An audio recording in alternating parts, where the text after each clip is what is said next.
The quality of jobs is also in startups, is a kind that, the techies, if I want to use that word, software engineers aspire to be, and I look at talent aspiration per se from the technology workforce, they would like to be there. So you're talking in terms of the job aspiration pyramid. As a techie or a tech talent, is startups right on top? Absolutely, and when I look at, we possibly call 8 to 10,000 technology professionals every day, saying that this is a job available. Of course, today's world, it has changed in the form of whether it is remote or hybrid. That's the first question people ask, and everything else. But I think if you look at, if I want to start from the bottom of the pyramid, from what we look at it is, the technology professionals who start their job, they start with, let's say, a non-tech company.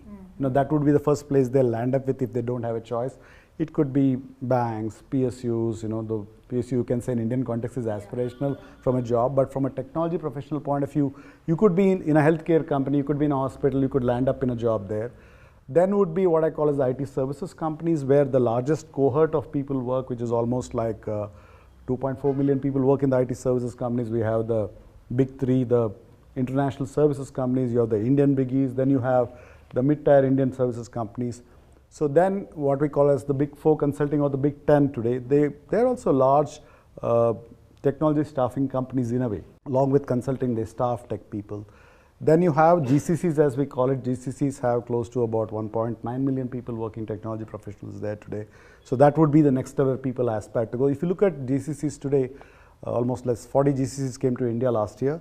50% of the hirings they did were from services companies. So you can see that from service company, of course, they have a large cohort of people well trained, but aspirationally, these are large brands, Fortune 500 companies, so people want to be there.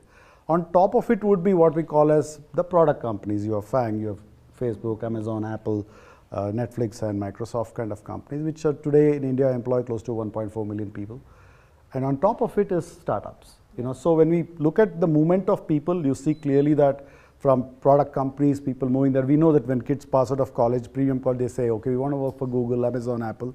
But from there, when they move to startups, and you can see that last year we saw 8,000 people from product companies move to startups. So this is what we call as the aspirational pyramid. You have non-tech companies hiring tech, you have services companies, you have consulting companies, you have GCCs, you have product companies, and you have startups.